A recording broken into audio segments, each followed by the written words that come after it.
կարևորը տակը չոր լինի, իր տակը կարող է չոր լինի այդ պահին, բայց մենք թույլ չենք տալու, որպեսզի եվրոպական չինովնիկները, միջազգային կառույցների ներկայացուցիչները հանգիստ այցելեն Հայաստան։ Հայաստանը իրոք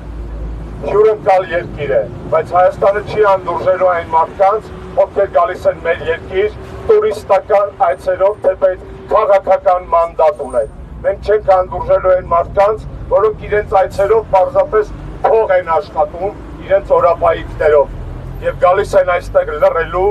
լափելու, լակելու եւ հետո մի հիմար զեկույց գրելու եւ գնալու։ Սխալվում եմ, պատրաստ եմ ներողություն խնդրել։ Դրա համար ուզում եմ այսօր կամ վաղը այդ նույն Եվրոպայի խորհրդի օմբուդսմենից լսել արձանագրում այն փաստերի, որոնց մի մասին մենք այսօր խոսեցինք այստեղ։ Եթե նման արձանագրումներ չլինեն, ուրեմն ասածս ոչ միայն ճիշտ է, այլև քիչ է։ Ուրեմն մեր բողոքը բարձրաձայնվելու է տարբեր հարթակներում, այդ թվում Եվրոպական քաղաքական համաժողովի շրջանակներում եւ դրանից ավելի լավ առիթ 40 երկրի ղեկավարներ են գալու։ Ես վստահ եմ, որ հայ ժողովուրդը հավուր պատշաճի կընդունի այդ բոլոր երկրների ղեկավարներին, որոնք կգան այստեղ լռելու եւ դավաճանի գլուխը շոյելու համար։ Գնացեք շոյեք ձեր սեփական շնիկներին։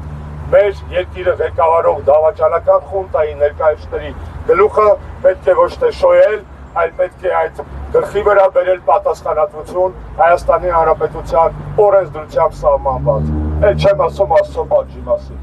Սիրելի ներկաներ, շնորհակալ եմ ձեզ ձեր ներկայության համար, շնորհակալ եմ բոլոր քաղաքական, հասարակական ուժերին, քաղաքացիներին, նախաձեռնություններին այսօր այստեղ գտնվելու համար եւ կարծում եմ, վստահ եմ, որ մեր միասնական պայքարը հանուն ազատության եւ հանուն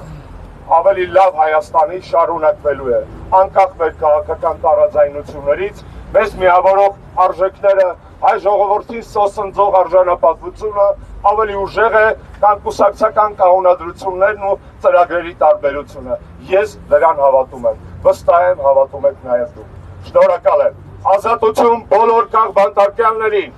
Freedom, freedom, freedom, freedom, freedom, freedom.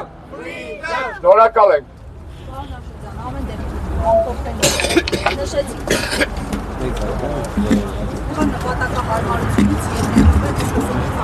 Դեմքով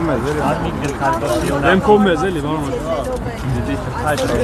ժողովուրդ չեղավ, ժողովուրդ